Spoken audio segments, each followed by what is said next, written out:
9살 성주는 학교 가기 전 엄마 앞에서 장난스럽게 엉덩이 춤을 췄습니다. 학교에 늦겠다는 잔소리를 듣고 오빠와 함께 웃으며 등굣길에 나섰던 9살 딸.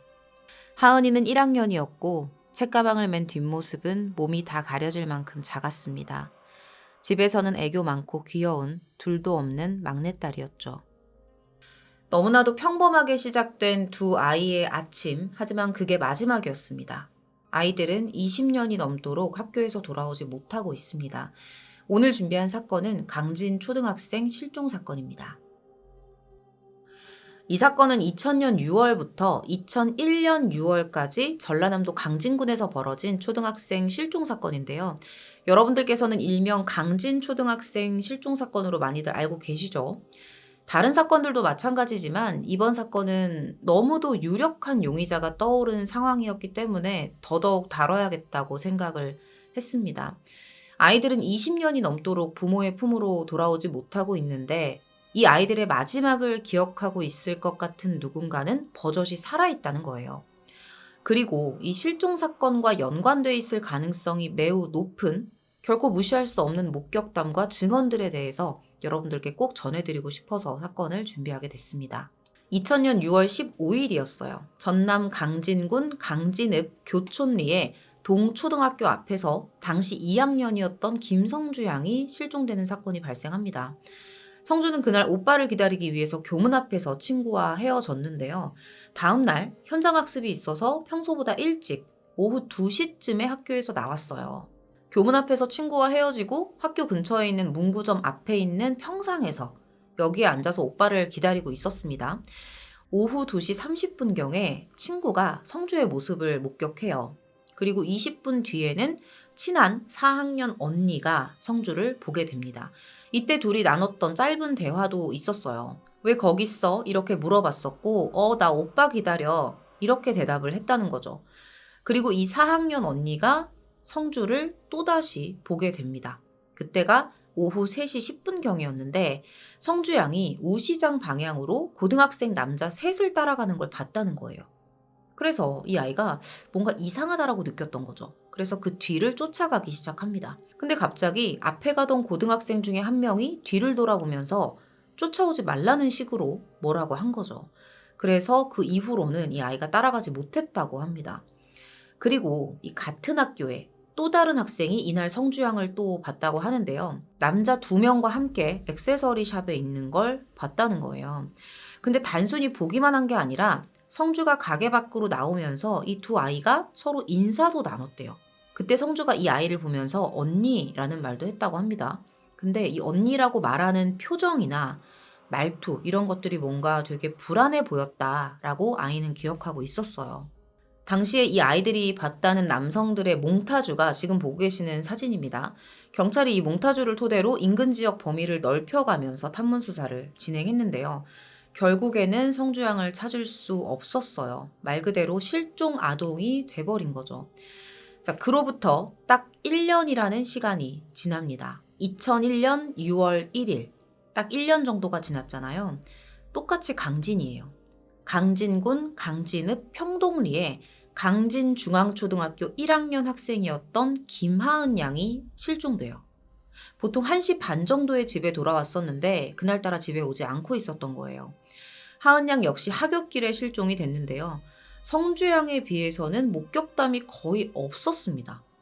오후 1시에 친구와 학교를 나와서 횡단보도 앞에서 헤어져요. 그때 헤어진 친구가 하은 양이 신호를 기다리는 모습을 기억하고 있었습니다. 그리고 이 친구는 자기 갈 길을 갔겠죠. 이후에 동네 아주머니가 또 하은 양을 목격합니다. 길을 건너려고 횡단보도로 이 동네 아주머니가 가고 있었는데 하은 양은 그때 길을 거의 다 건너서 골목 안으로 이 집으로 가는 길로 들어가고 있었고 본인은 빨간불이 떠서 대기를 했던 거예요. 자, 여기까지가 하은 양에 대한 마지막 목격담이고요. 이후에 하은 양을 봤다고 하는 사람은 아무도 없었어요.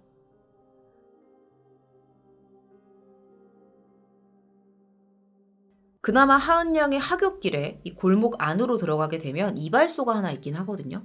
근데 여기마저 지나고 나면 거의 사람이 없어요. 그냥 보시는 것처럼 인가며 인적이 드물고요. 낮에도 이 골목을 따라서 이동을 했다고 한다면 아이에게는 위험한 곳이죠. 1년 간격을 두고 벌어진 실종 사건이에요. 두 가지. 군경 합동수색에 혹시 무연고자로 생활 중일까봐 보호시설, 병원, 기차역 진짜 이곳저곳을 샅샅이 아이들을 찾아다닙니다. 하지만 끝내 이 아이들을 찾을 수는 없었어요. 길을 잃었다고 보기에는 아이들에게 너무 익숙한 곳이죠. 그러면 이 실종에 누군가 반드시 어떤 모양으로든 연관이 되어 있을 가능성이 높겠죠. 혹시 사고가 있었을까요? 아이들이 다니던 길이 차도나 마찬가지였기 때문에 교통사고를 내고 들키지 않기 위해서 아이들을 데려가서 처리했을 수도 있다. 이것도 충분히 생각해 볼 만한 상황이라고 봅니다. 자, 그런데 수사 과정에서 한 사람이 용의선상에 오르게 돼요. 이렇게 되면서 이 사건이 단순히 어떤 사고로 인한 예상치 못한 실종은 아닐 수 있다는 가능성이 떠오르게 됩니다. 누군가 아이들을 1년 간격을 두고 의도적으로 납치했다는 거예요. 여자아이들만요. 이 실종 사건에 대한 수사는 사실 지금도 계속되고 있습니다. 과거에도 그랬고요. 워낙 오랜 시간이 지나다 보니까 이 사건을 수사하는 과정상에 정확한 시점이 드러나지 않은 포인트들이 존재를 하더라고요. 그래서 제가 최대한 전후 관계를 명확하게 하는 방향으로 사건에 대한 내용을 설명해 드리도록 할게요. 이 용의선상에 오른 인물이 사실 수사 초반에는 용의자로 제대로 특정이 되지도 않은 남성이었어요. 왜냐하면 당시에 이런 소문이 있었어요. 동네에서 20대 젊은 청년이 동네 아이들을 집으로 데려가곤 했다. 이런 소문이 돌았던 거예요. 그래서 경찰이 그때 한 남성을 수사를 했었거든요. 근데 이 남성을 조사해보니까 알리바이도 명확하고 문제가 없는 사람이었던 거죠. 근데 나중에 알고 보니까 이 남성이 그 유력한 용의자, 20대의 젊은 남성, 그 소문 속에 그 남성이 아니라 그 남성의 동생이었던 겁니다. 초반에 동생을 수사했던 거예요. 나중에 알려진 사실인데 이 소문 속의 남성 박 씨는 첫 번째 실종 사건 이후인 첫 번째 실종 사건이 2000년 6월이었잖아요. 그 이후였던 2000년 7월에 2개월간 전국 여행을 갔다가 바로 군입대를 했었다고 합니다. 당연히 경찰하고 마주칠 수가 없었겠죠. 자, 그러면 이렇게 생각하실 수 있어요. 그 사람이 용의자가 맞을까요? 2000년에 성주양 실종 이후에 군대를 갔으면 2001년이나 돼서야 나왔을 텐데 하은양 실종은 또 2001년이었잖아요. 이렇게 말씀하실 수 있습니다. 근데 이런 사실이 밝혀져요. 이 남성 박 씨가 군입대 7개월 만인 2001년 2월 16일에 환청과 환시 등으로 의가사 제대를 했다는 거죠. 그리고 4개월 뒤에 하은 양이 실종됐던 거고요. 자, 제가 여기까지 말씀을 드려도 그 정도 시간은 우연으로 맞을 수 있는 거 아니냐라고 말씀을 하실 수도 있습니다. 그런데 이 용의 남성 박 씨에 대한 충격적인 비밀이 하나 있었어요. 이 남성이 2002년에, 2002년이면 두 번째 실종 사건, 하은 양이 실종되고 나서 그 다음 해죠. 2002년에 자기 전처의 남동생을 잔인하게 살해하고 15년간 감옥에 있었다는 사실입니다. 자, 그런데 이 감옥에 들어가기까지 그 숨겨져 있는 이야기가 너무 충격적이고 소름이 돋을 정도였어요. 제가 지금부터 그 스토리를 들려드릴게요. 전처의 남동생을 살해했던 이유가 전처의 가족들이 아내에게 자기하고 이혼을 하라고 했다. 그래서 화가 나서 죽였다는 거죠. 자, 근데 그 이유를 들어보시면 누구라도 이 남자와 당장 헤어지라고 했을 거예요. 자, 어떤 일이 있었냐면 2002년에 박 씨의 아내가 집에서 청소를 하고 있었어요. 청소를 하다가 뭔가를 발견합니다. 딱 봤더니 비디오 테이프인 거예요. 옛날에 우리 이렇게 네모난 까만 비디오 테이프로 영화 봤던 거 기억나시죠? 비디오 대여점도 있었고요. 그래서 아내도 뭐지? 영화인가? 이렇게 생각을 하고 이 비디오를 틀어봅니다. 자, 근데 여기서 좀 낯설면서도 충격적인 장면을 보게 돼요. 어떤 방이 나오는 거예요.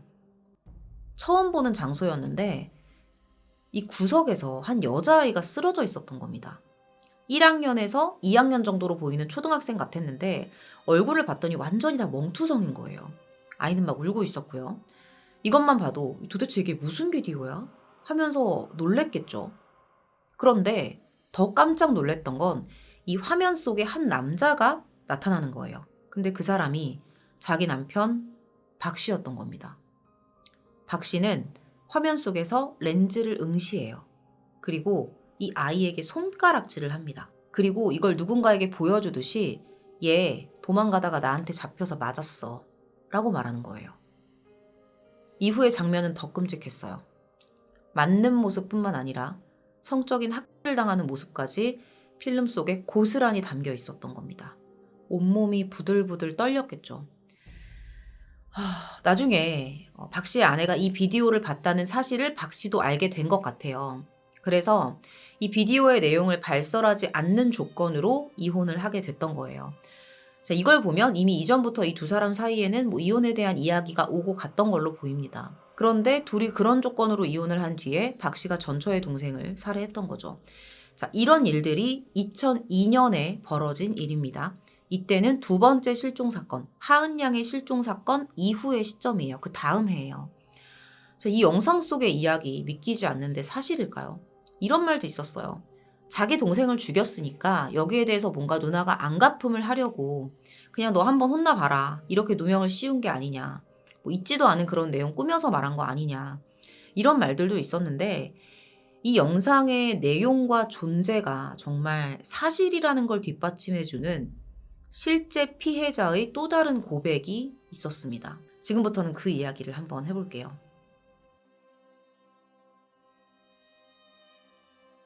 전남 강진에서 99년 혹은 2000년에 이 박 씨에게 성폭행 피해를 당했다는 한 남성 이 씨가 나타난 거예요. 현재 시점으로는 성인입니다. 자, 이 남성이 어린 시절에 실종된 두 아이와 같은 동네 강진에 살고 있었대요. 자, 이분이 이 일을 당하신 게 어릴 때의 일이다 보니까 정확히 이게 99년인지 2000년인지는 기억을 못 해냈는데 너무나도 끔찍한 일을 겪었더라고요. 이 씨가 동네에서, 그러니까 강진에서 박 씨, 앞서 말씀드린 이 박 씨하고 얼굴을 익히고 친하게 지냈었다고 합니다. 자기는 초등학교 4학년, 5학년 정도였고요. 박 씨가 가끔 집에 자기를 데려가서 맛있는 것도 주고 만들어주기도 하고 게임도 시켜주고 재밌게 놀아줬었는데 어느 순간부터는 좀 자기한테 이상한 행동을 하기 시작한 겁니다. 그게 이제 성추행이었고요. 나중에는 더 이렇게 심해져서 성폭행까지 갔던 거죠.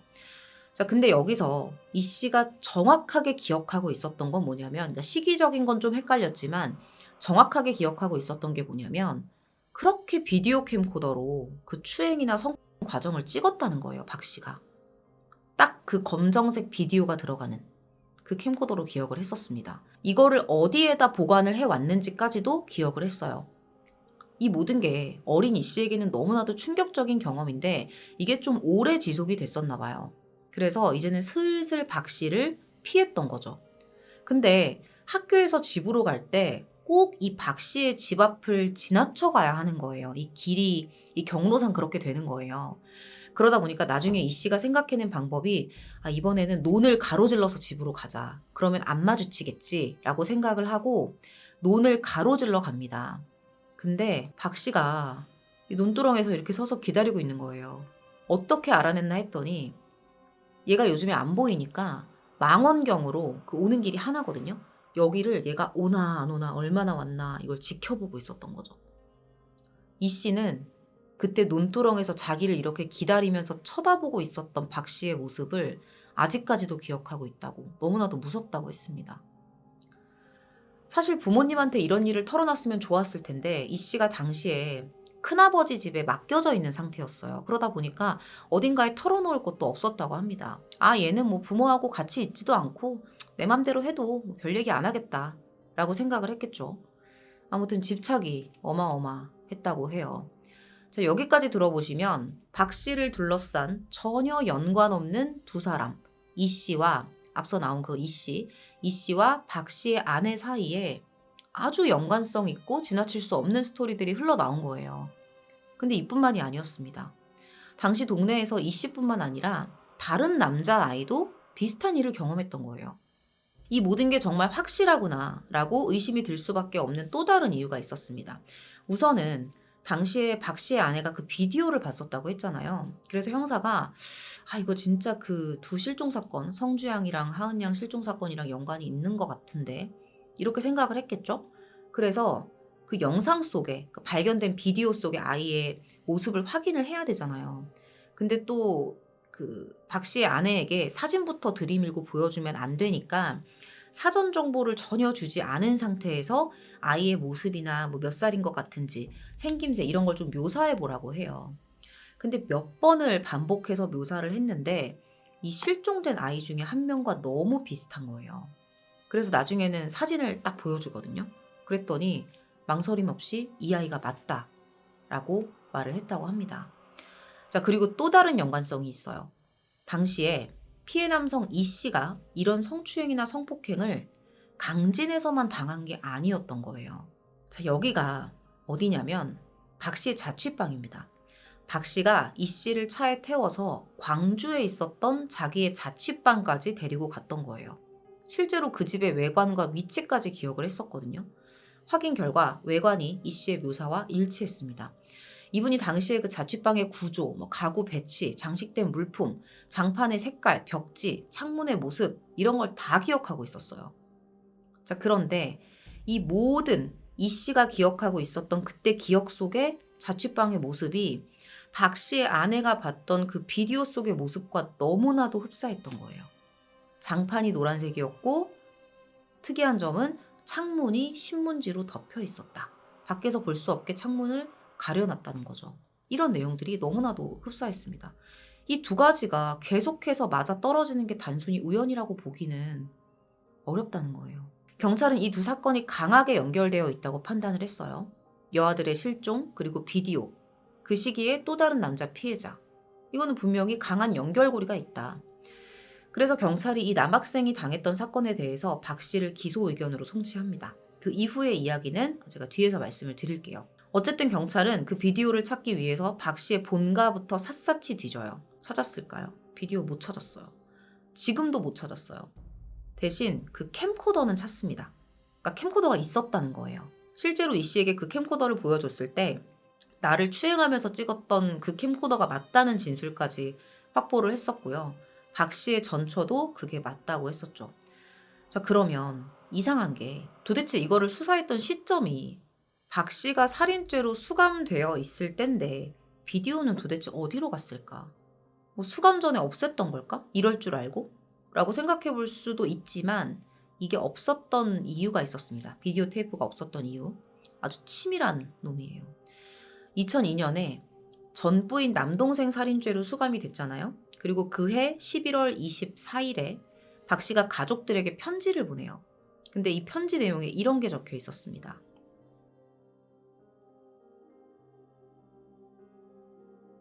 내 가방과 컴퓨터 처분해 주세요. 컴퓨터는 분리해서 망가뜨려서 처분해 주세요. 강진에 있는 거 말고요. 광주에 있던 거요. 자, 여러분 광주라는 단어에서 뭐가 떠오르세요? 여기는 남성 피해자 이 씨가 말했던 박 씨의 자취방입니다. 강진이 아니에요. 그리고 이 자취방의 내부 모습과 박 씨의 전처가 묘사했던 그 모습이 아주 흡사했었죠. 자, 만약에 정말 아니길 바라지만 그 비디오 속의 아이가 실종된 두 아이 중에 한 명이었다면 이런 범죄 행위를 지금 현재 아이 둘이 사라져서 난리가 난 강진에서 저지르진 않았을 거예요. 여기에 비디오를 당연히 두지도 않았을 거고요. 저는 사실 이 사람이 범인이라고 생각을 해요. 사실 제가 중립적으로 말씀을 드리고 싶은데 그게 오히려 억측이라는 생각이 들거든요. 납치는 강진에서 했겠죠. 아이들이 스스로 멀리 광주까지 가진 않았을 테니까요. 하지만 직접적인 행위, 촬영이라던가 폭행이라던가 이런 것들이 벌어진 곳은 광주에 있는 이 자취방이 아닐까 싶습니다. 범행의 나름의 아지트였겠죠. 그래서 그 비디오, 컴퓨터, 어떤 데이터들 이런 것들을 없애라고 했을 겁니다. 수감 중에 최초로 박 씨가 조사를 받았던 게 2006년 7월이었어요. 이때 경찰이 물어봐요. 혹시 이 두 아이의 실종 사건에 대해 압니까? 그랬더니 압니다. 그래요. 그래서 실종된 건 언제 알았습니까? 라고 물었더니 그때부터 진술을 거부합니다. 그리고 그 이후로 지금까지 이 두 아이의 실종에 대한 구체적인 답을 하지 않고 있어요. 그리고 2008년에서 2010년 사이로 추정되는 시기에 남성 이 씨에 대한 성폭행, 성추행, 그리고 촬영 혐의로 대질 신문을 받게 되거든요. 근데 여기서도 기억 안 나는데, 저 모르는데요, 그런 적 없는데요. 계속 이런 대답만 해요.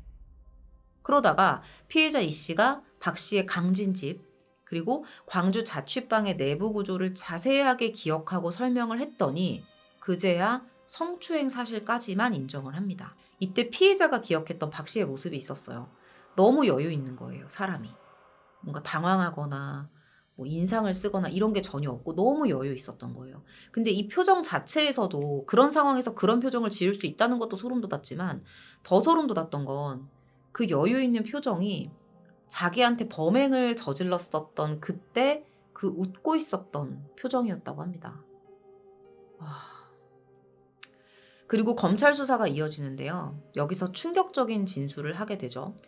자신이 강진에서 실종된 여자아이 둘을 살해하고 시신을 버렸다는 거예요. 이런 자백을 할 때 교도관이 한 명 있었고요. 현장 검증도 했다고 합니다. 현장 검증에 대한 건 기록이 되어 있어요. 자, 그런데 여전히 이 사건은 미제라는 거예요. 왜냐하면 번복을 했거든요. 자기는 그런 말 한 적 없다는 거예요. 그리고 더 답답한 상황은 당시에 박 씨가 자백을 할 때의 기록이 전혀 남아있지 않았다는 겁니다. 증명할 방법이 없어요. 박 씨가 번복한 건 이것뿐만이 아니었습니다. 남성 이 씨에 대한 범행도 갑자기 부인을 했고요. 99년 이전에 성추행만 했다. 이렇게 진술을 해요. 이게 그 사이에 뭔가를 알아봤어요. 왜냐하면 2000년에 범행을 저질렀으면 처벌을 받게 돼요. 근데 99년이라고 하면 이게 공소시효가 지나는 시점이거든요. 이걸 알고 그랬을 겁니다. 결국 이것에 대해서도 처벌을 안 받아요. 면소 판결이었죠. 깝깝하죠. 그렇게 박 씨는 수감 중에도 수사를 받고 15년이라는 형기를 마치고 2017년 출소를 합니다. 그리고 조용히 지내나 싶었죠. 자, 그런데 2018년에 또다시 이 박 씨에 대한 소식이 들려오기 시작했어요. 이게 SBS 궁금한 이야기 팀에 박 씨가 편지를 보낸 거예요. 자기가 직접 보냈어요. 근데 이 편지의 제목이 조금 의아했습니다. 자, 여기서부터 집중해서 들어주세요. 도대체 박 씨는 뭐 하는 사람일까요? 편지의 내용은 지적 장애인의 사랑과 결혼. 내용이 지적 장애인은 마음대로 사랑도 결혼도 못하냐. 억울하다. 나는 지금 장애가 있는 아내하고 결혼을 했는데 강제 이별을 하게 생겼다. 이게 얼마나 말도 안 되는 일이냐. 제작진이 제발 나의 억울함을 풀어달라. 이런 내용이에요. 통화까지 합니다. 나는 사랑하는 여자를 잃게 된 거고 여자는 의사가 전혀 존중되지 않고 형사와 부모 뜻대로 된 거다. 과연 그 사람의 인권은 어딨냐. 이대로 내가 구속된다면 아내와 원치 않는 생이별을 한다. 그러니까 한마디로 이 일 때문에 본인이 지금 구속 직전이라는 거예요. 실제로 이게 억울하다고 뭐 기자들, 인권단체에도 도움을 청했던 걸로 드러났습니다. 자, 그런데 이 여성의 가족들의 말은 전혀 달랐던 거죠. 다짜고짜 박 씨한테 전화가 왔대요. 그러더니 이제 보호자는 나고 혼인신고 했으니까 딸 일에 관여하지 마세요. 이러고 전화를 또 끊었다는 거예요. 그 가족들이 이게 뭐야? 이러고 경찰에 신고를 했던 거죠. 알고 보니 이미 딸의 장애 수당까지 본인 계좌로 돌려놨었고요. 일방적으로 혼인신고를 한 거예요, 박 씨가. 이 딸의 지적 수준이 5세에서 6세예요. 근데 어떤 의사결정을 했겠어요. 결혼이 뭔지도 모를 텐데. 그냥 돈이 필요했던 거고 또 뭔가 이상한 짓을 꾸미고 있었을 수 있죠. 그동안 15년을 참았는데 어떻게든 이 비정상적인 욕구가 또 터져나오지 않았을까라는 생각도 들었습니다. 자, 그리고 2018년에 박 씨가 지적장애 여성 대상의 범죄로 체포된 이후에 갑자기 전남지방경찰청 쪽의 형사들이 박 씨의 집을 압수수색하거든요. 완전히 이잡듯이 박 씨의 집을 뒤져요. 이상했던 건 뭐냐면 장애 여성 관련된 사건은 서울에서 처리했던 사건이란 말이에요. 그런데 체포 이후에 갑자기 전남 쪽에서 형사들이 올라온 거죠. 이게 어떻게 된 일이냐면 전남지방경찰청 쪽의 형사분들이 박 씨가 출소 이후에 이런 사건으로 중랑서에 구속이 됐다라는 이야기를 전해 듣고 나서 어떤 다른 경로를 통해서 한 메모, 어떤 메모가 있었어요. 이 메모가 유실될 가능성이 있다고 판단하고 더 이상 딜레이 시킬 수 없다는 생각으로 박 씨의 집을 압수수색했다는 거예요. 메모. 수사팀을 파견한 이유가 다름 아닌 메모 때문이라는 건데 그 메모가 뭘까요? 읽을 수 있으시겠어요? 어디서 비슷하게 본 글자 같긴 한데 이게 뭐냐면 360개의 기호로 조합된 박 씨가 만들고 자기 혼자 사용해온 암호입니다. 이거를 경찰분들이 진짜 오랜 시간 동안 해독을 했었거든요. 되게 중요한 내용이고 또 아이들 실종 사건을 쫓고 있었기 때문에 사실 이게 없어지면 안 되잖아요. 그래서 압수수색을 했던 걸로 보입니다. 당시에 전남지방 형사들이 박 씨의 집에 문을 열고 처음에 딱 들어갔을 때 칠판이 보였어요. 근데 이 칠판에 이렇게 써 있었다고 합니다. 여자를 금전적으로 이용. 그런데 여기에 더해서 그가 그동안 써왔던 암호의 글들을 해독해 보면 여기 너무 소름 돋아요. 의미가 진짜 좀 무서웠는데 사이코패스술을 펼치겠다. 포르노 촬영 제작. 내가 가장 소중. 남을 착하게 만들어 내 이익을 쟁취. 절대 속지 말라. 아동 그루밍에 대한 욕구. 이게 지금 다 하나로 어떤 속성이 수렴되고 있다는 거를 좀 알아채시겠죠. 자, 금전적으로 이용이라는 말. 지금 이 지적장애 여성과 혼인신고를 하고 혐의를 받게 된 것도 결국엔 돈 때문이에요. 내가 어떤 금전적인 이득을 취하기 위해서죠.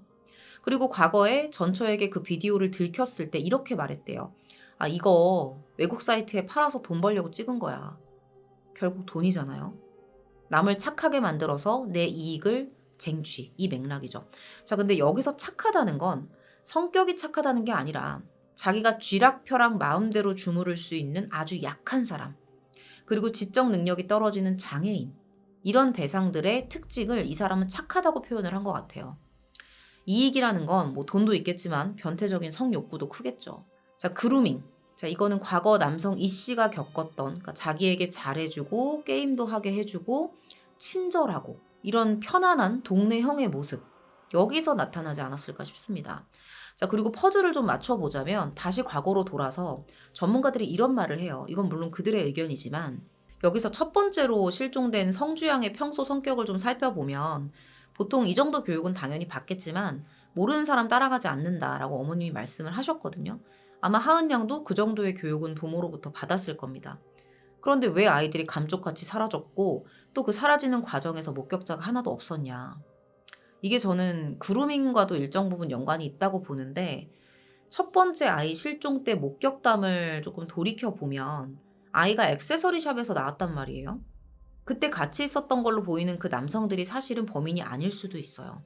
오히려 범인은 자신의 신분을 한번 노출시키는 방향으로는 행동하지 않았을 거예요. 멀리서 지켜보고 있었을 가능성이 있다는 겁니다. 대신에 너 가지고 싶은 거 하나 사도 돼. 이러면서 아이를 유인했을 수 있다는 거죠. 그런 식으로 좀 믿음을 준 뒤에 데려갔을 가능성도 충분하다고 생각합니다. 이 부분은 전문가의 의견을 제가 자료를 통해서 접하고 저도 맞다고 생각하는 부분이에요. 그 외에 뭔가 뭐 사탕이나 아이스크림 이런 걸로 유인했을 가능성도 있을 겁니다. 결국에는 이 범인은 아이들을 어떻게 다루고 또 어떻게 거부 반응 없이 데려올 수 있는지 끊임없이 고민하고 연구했을 거예요. 기본적으로 뭔가 아이들을 강제로 끌고 가는 모습이라던가 이런 부분들이 하나도 목격되지 않은 걸로 봐서는 차를 이용해서 아이를 태웠을 가능성도 충분하겠죠. 학교 앞에서는 뭐 엄마 아빠들이 아이를 차에 태워서 픽업을 하는 경우도 있기 때문에 어찌 보면 그렇게 아이를 태워갔다고 해도 이건 일상적인 풍경으로 보였을 수 있습니다. 그렇게 차를 태워서 개인적인 생각으로는 강진이 아니라 광주에 있는 자취방으로 바로 갔을 거라고 생각을 해요. 일단은 이 아이들을 돌려보내지 않을 생각이었을 거고, 그러면 당연히 강진에서 뭐 탐문이든 수색이든 있을 거라고 예상을 했겠죠. 지금까지 들어보셨겠지만 굉장히 치밀하고 계획적이고 막 암호까지 만들 정도로 꼼꼼하고 교활한 인간이에요. 납치되는 그 모든 과정을 100% 알기는 힘들겠지만 친구들이 목격했던 그 장면이나 뭐 경험 등의 신뢰성은 비교적 높다라고 본다면 이런 친밀감을 통한 방식으로 아이들을 유인하지 않았을까라고 생각을 해봅니다. 계속 제가 뭐 결정적인 거 이런 이야기를 하게 되는데 정말 결정적인 게 또 있었습니다. 여성 장애인과 관련된 범죄로 구속되기 전에 박 씨가 경찰을 피해 다니고 있었거든요. 그때 집주인하고 통화를 몇 번 해요. 근데 집주인을 통해서 전남경찰서에서 왔다 갔어요. 이런 이야기를 전해 듣게 된 거죠. 그런데 그때 박 씨가 이런 걸 검색했다는 게 드러나요. 아동 실종죄 공소시효 계산.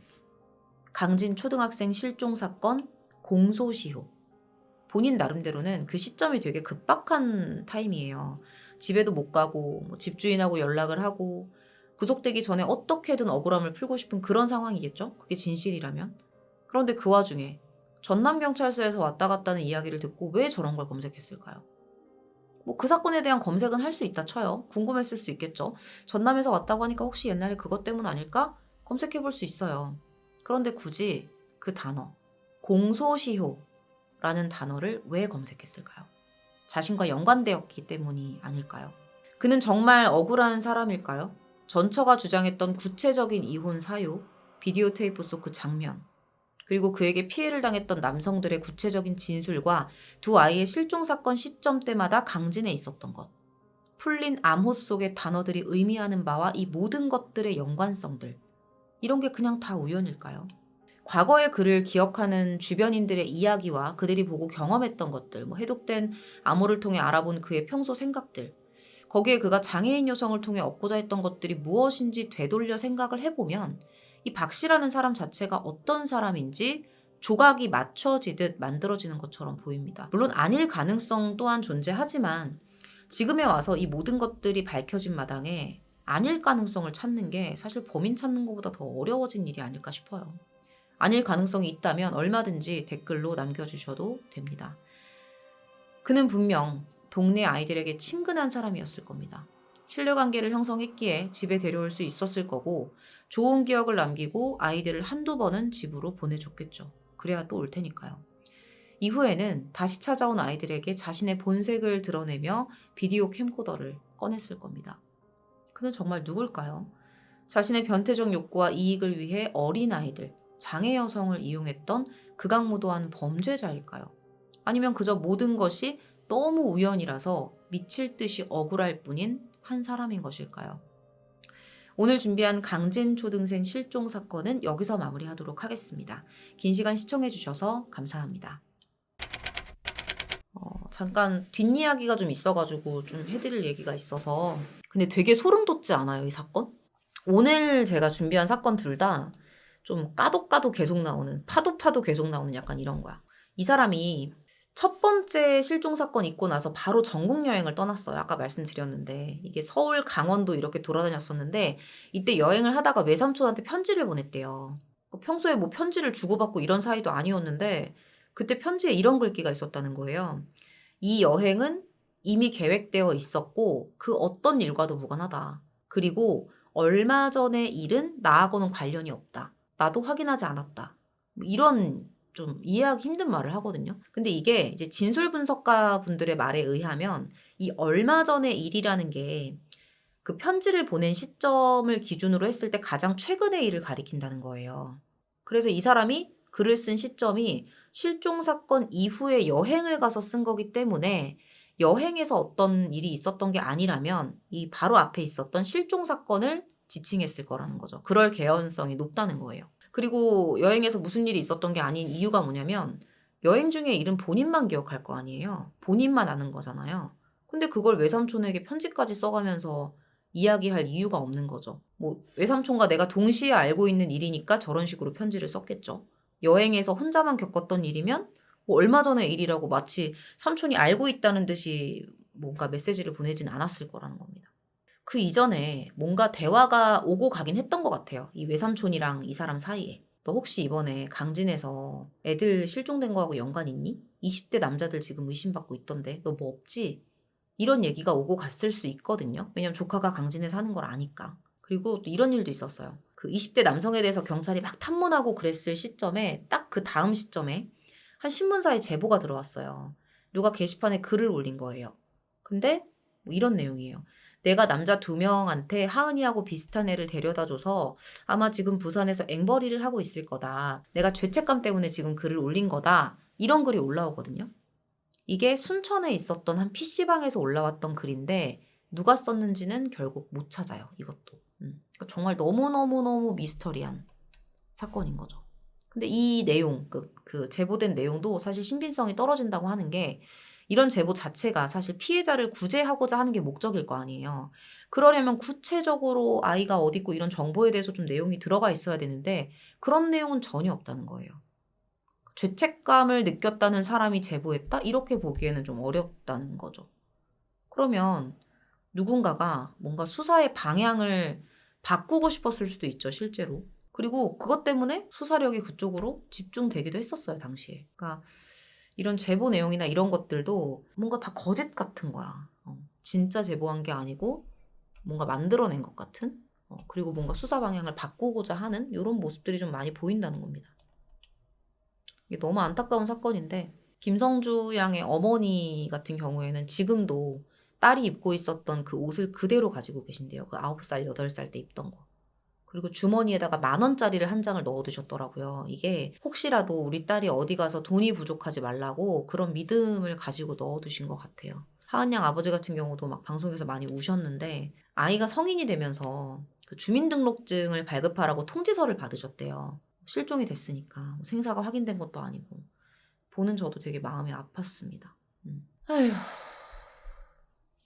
근데 진짜 더 소름인 게 있어. 뭐냐면 그 박 씨가 살던 그 지역의 이웃들이 기억하는 박 씨의 모습이 너무 살갑고 잔정 많고 어려운 할머니들 도와주고 막 먹을 거 있으면 혼자 안 먹고 나눠주고 크리스마스 되면 트리 선물해주고 저 시인이었어요. 제가 시 쓴 거 보여드릴게요. 막 이러고 이런 사람이었다고 하는데 심지어 그 인터뷰 할 때도 동네 사람들이 되게 감싸는 그런 모습도 좀 보이더라고. 그런 애가 아닌데 막 이러면서.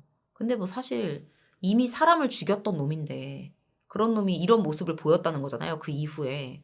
그것만으로도 사실 소름 돋는 모습이죠. 기존에 우리가 알고 있는 정말 정말 흉악한 범죄자들도 주변인들은 다 좋게 평가했어요. 유영철도 그랬어요. 이게 진짜 범인을 눈앞에 두고 못 잡는 것 같죠. 안타까운데. 되게 위선적인 사람 많아요, 정말로. 정말로 꼭 수사의 끈을 놓지 않고 좀 이끌어 나가 주셨으면 좋겠고, 범인도 정말 잡혔으면 좋겠습니다. 자, 오늘 내용 여기서 마무리하도록 할게요. 강진 초등학생 실종 사건이었습니다.